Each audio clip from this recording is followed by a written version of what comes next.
On this slide is depicted the flag for the Fond du Lac Band of Lake Superior, Chippewa. Jim Northrup belongs to this band of Anishinaabe, and they're located in the essentially where the current cities of Duluth, Minnesota, and Superior, Wisconsin are. Throughout his book, he talks about the area and the impact and the challenges that were happening in Duluth, Minnesota. I've had a chance over the past few years to visit both Duluth and Superior and that area and really find it absolutely beautiful, as I'm sure Jim Northrup does. And the sort of the history, and some of this history I'm getting from Wikipedia as a reference, and certainly the flag that you see for the band is cut and paste from Wikipedia.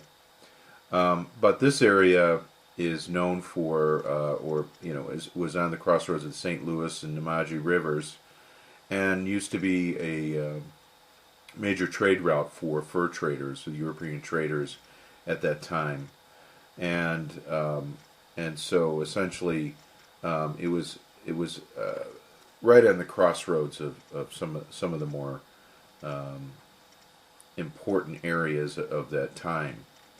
So, in Jim Northrup's book, I want to read a couple excerpts that I think are where he describes a little bit about the challenge or what they were facing on the reservation.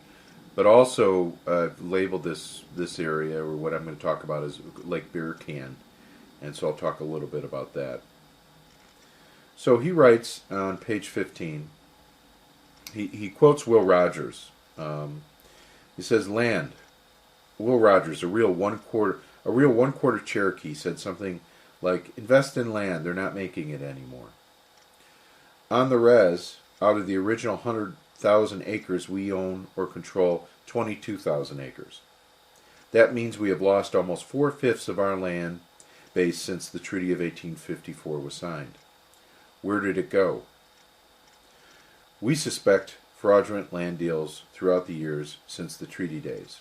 So in other words, the land was cheated out from under the Native Americans, and he is very critical of the depletion and of the land. And as you'll hear, just sort of the